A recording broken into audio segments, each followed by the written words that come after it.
Hello students, मैं हूं प्रशांत पटेल और स्वागत है आपका मैक्रो इकोनॉमिक्स की इस ऑनलाइन क्लासेस में। आज हम बात करने वाले हैं स्टॉक मार्केट और इंश्योरेंस के बारे में। तो इसको बेसिकली हम दो पार्ट में कवर करेंगे। पहला रहेगा स्टॉक मार्केट का, दूसरा रहेगा इंश्योरेंस का। ठीक है, तो चलिए शुरू करते हैं बिना कोई डिले करे। तो सबसे पहले हम बात करते हैं सेबी की। ठीक है, तो सेबी क्या है? सेबी एक इंडिपेंडेंट गवर्नमेंट एजेंसी है जो कि रेगुलेट करने का, डेवलप करने का काम करती है। किसको? स्टॉक मार्केट को। ठीक है, स्टॉक मार्केट या हम उसको कैपिटल मार्केट भी बोलते हैं, उसको रेगुलेट करने का, डेवलप करने का काम करती है सेबी।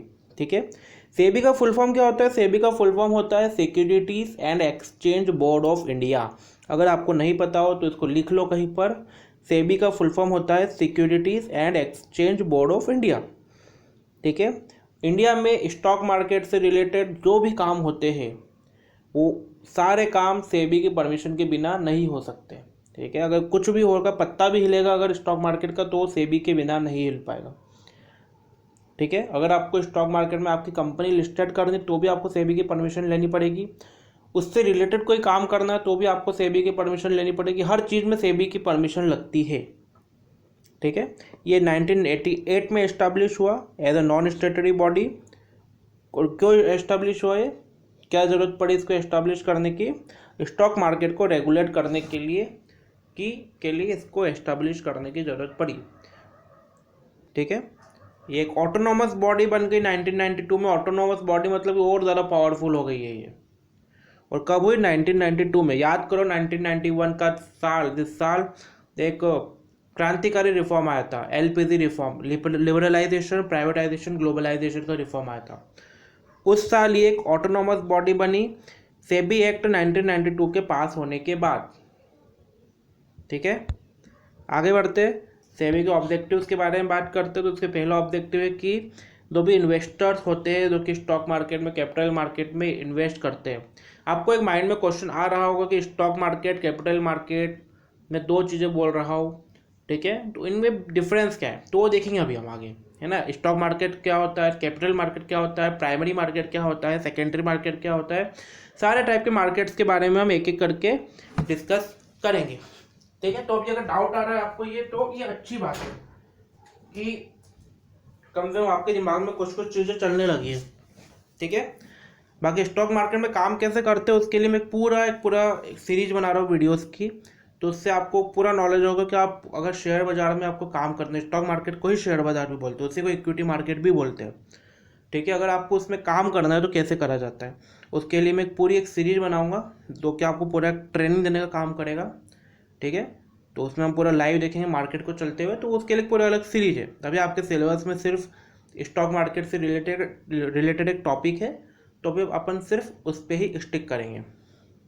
तो चलिए ऑब्जेक्टिव की बात करते हैं सेबी के ऑब्जेक्टिव पहला यही है कि जो भी इन्वेस्टर से बड़े हो, छोटे हो, इंस्टीट्यूशनल हो या इंडिविजुअल हो। क्या फ़र्क होता है इंस्टीट्यूशनल में, इंडिविजुअल में? इंस्टीट्यूशनल मतलब कि जो भी फाइनेंशियल फर्म्स होती है, इन्वेस्टमेंट फर्म्स होती है इन्वेस्ट करने के लिए। जैसे कि म्यूचुअल फंड पूरी एक इंडस्ट्री है, वो पूरा पैसा पब्लिक से लेकर शेयर बाजार में इन्वेस्ट करती है। ठीक है, जो भी आप म्यूचुअल फंड में पैसा लगाते हो, पैसा कहाँ जाता है? म्यूचुअल फंड कंपनी शेयर बाजार में इन्वेस्ट करेगी। ठीक है, या वैसी ही कुछ सिक्योरिटीज लेगी। तो यहाँ पर एक म्यूचुअल फंड कंपनी क्या हो गई? एक इंस्टीट्यूशनल इन्वेस्टर हो गई। अगर आप बात करें महिंद्रा फाइनेंस की, बजाज फिनसर्व की, आपने इन कंपनीज के नाम सुने होंगे।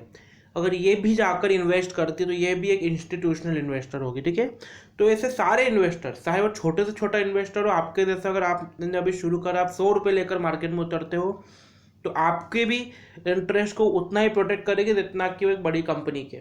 ठीक है, तो चलिए आगे बढ़ते हैं। ये सिक्योरिटीज मार्केट को भी रेगुलेट करती है। सिक्योरिटी मार्केट में सारी टाइप की सिक्योरिटी आ गई।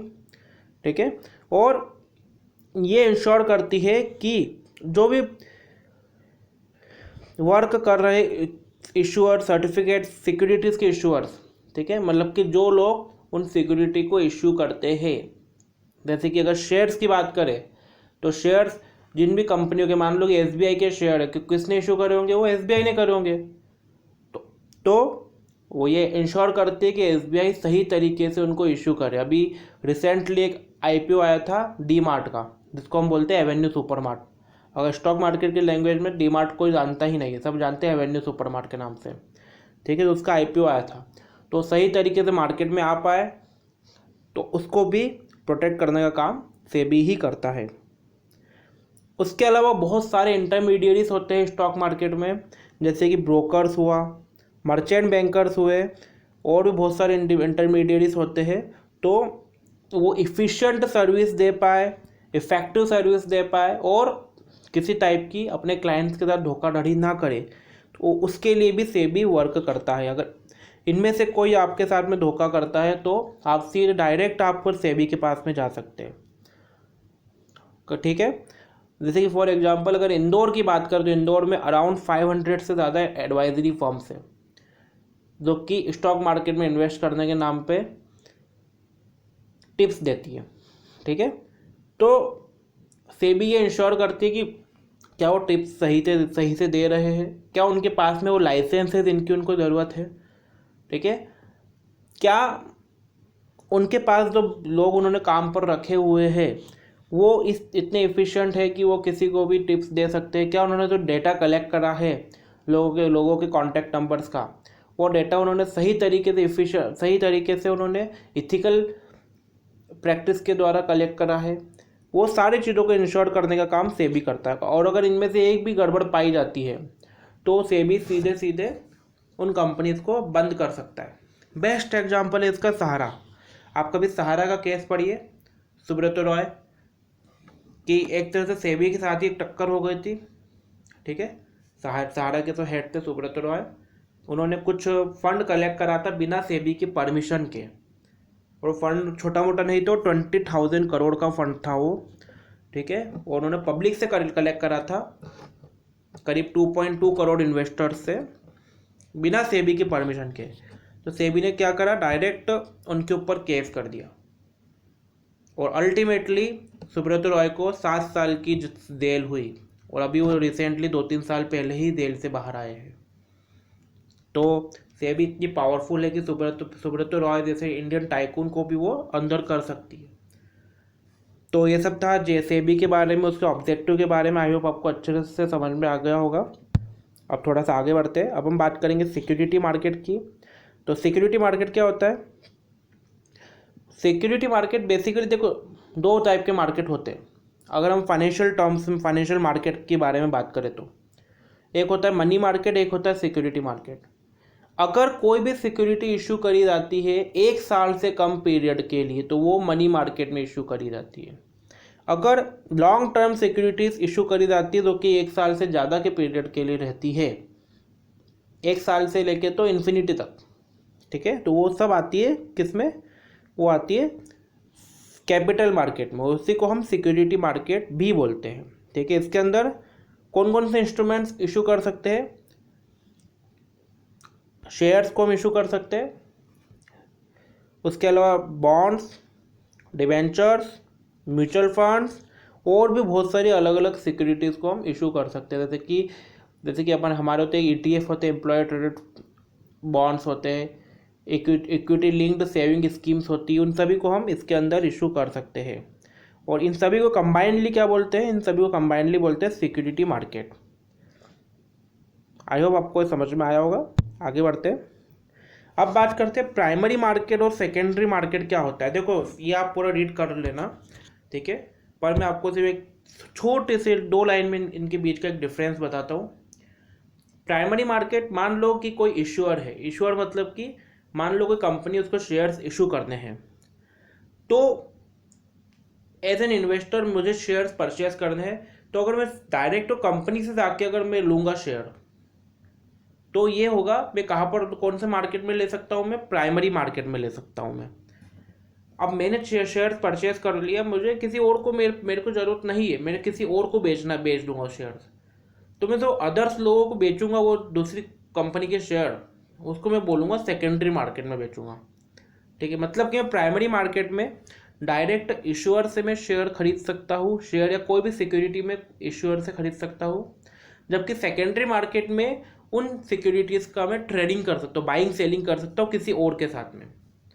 ठीक है, तो ये होता है बेसिक डिफरेंस प्राइमरी और सेकेंडरी मार्केट के बीच में।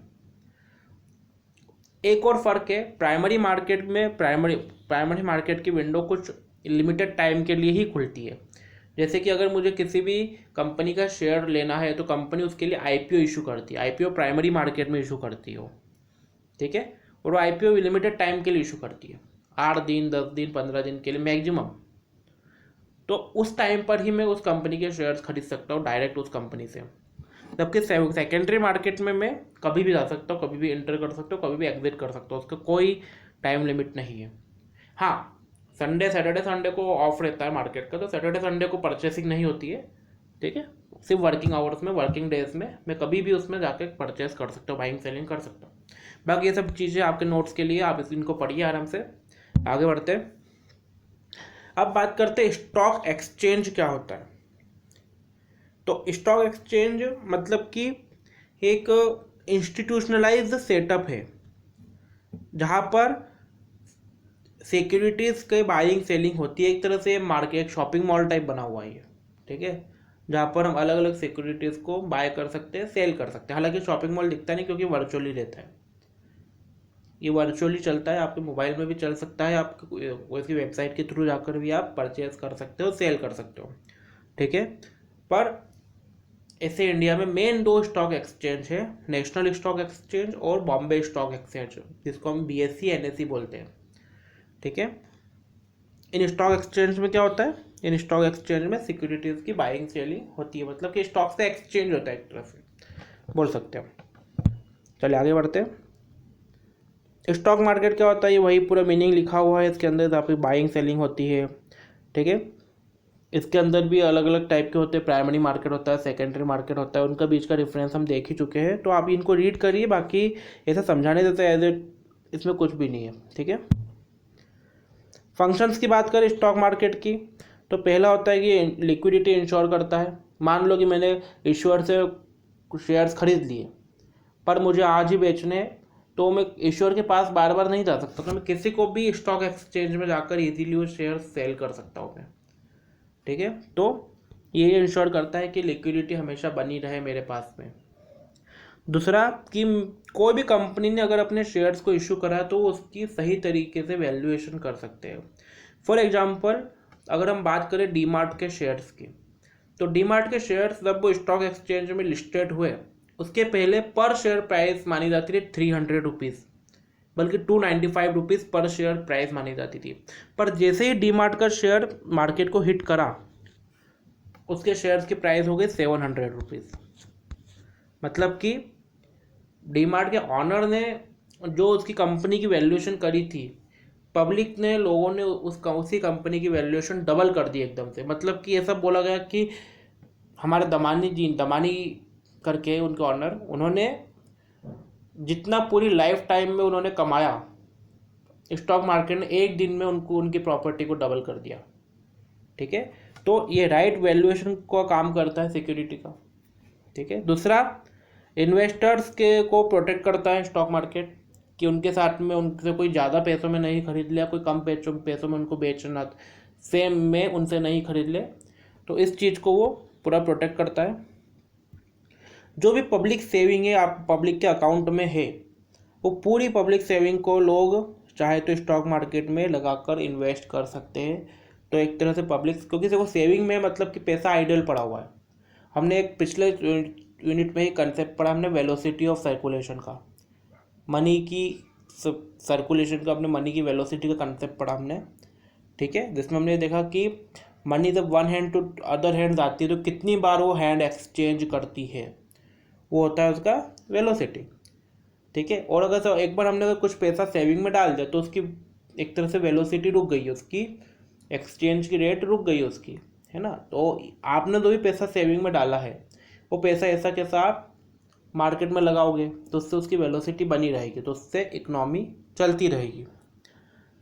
दूसरा कैपिटल फॉर्मेशन, ऑब्वियस सी बात है, अगर आपने एक शेयर है कंपनी आइशर मोटर्स, अगर आपने उसके शेयर्स 2001 में ख़रीदा होता, उसकी प्राइस थी 17 रुपीज़, 17 रुपये।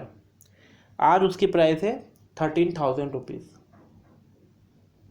मतलब कि 20 साल में 17 रुपये से 13,000 रुपये उसकी एक शेयर की प्राइस होगी। तो मान लो आपने 1,000 शेयर भी लिए होते आइशर मोटर्स के, तो कितने होते? 17,000 रुपये के होते, जिनकी कीमत आज 1,30,00,000 होती। मतलब 17 लाख रुपये अगर आपने इन्वेस्ट करे होते शेयर्स मार्केट में, तो आपको 1,30,00,000 तक मिल चुके होते। तो ऐसे कैपिटल फॉर्मेशन का भी काम करता है। फिर इकोनॉमिक बैरोमीटर होता है कि कोई भी गवर्नमेंट की स्कीम आती है, अगर आप शेयर मार्केट वॉच करते हो तो आपको ये चीज़ पता पड़ जाएगी कि अगर कोई भी गवर्नमेंट की स्कीम आई, अच्छी हो या बुरी हो, उसका डायरेक्ट इफेक्ट आप स्टॉक मार्केट में देख सकते हो। ठीक है, इसी को हम बोलते हैं कि market discount everything. Stock market की लैंग्वेज में बोला जाता है मार्केट डिस्काउंट एवरीथिंग। मतलब कि एक छोटी सी न्यूज़, बड़ी सी न्यूज़, कोई एक फिल्म के सेलिब्रिटी ने अगर कुछ कमेंट कर दिया, वो भी कहीं ना कहीं मार्केट पे रिफ्लेक्ट करती है। ठीक है, तो कोई भी गवर्नमेंट की स्कीम आती है, आप ये देख सकते हो कि अच्छी है कि बुरी है, डायरेक्ट इससे कि स्टॉक मार्केट के ऊपर जा रहा है कि नीचे जा रहा है। अगर नीचे जा रहा है मतलब कि इन्वेस्टर्स ने, बिजनेसमैन लोगों ने उसको रिजेक्ट कर दिया कि गवर्नमेंट ने अच्छी स्कीम नहीं बनाई है या आरबीआई ने अच्छी पॉलिसी नहीं लेकर आया है। अगर कोई भी गवर्नमेंट स्कीम के बाद में मार्केट बहुत ऊपर जाता है, इसका मतलब ये है कि लोग, इन्वेस्टर्स हैप्पी है गवर्नमेंट के परफॉर्मेंस से या आरबीआई के परफॉर्मेंस से। फिर किसी भी कंपनी के मैनेजमेंट को रेगुलेट करता है। इसका क्या मतलब हुआ?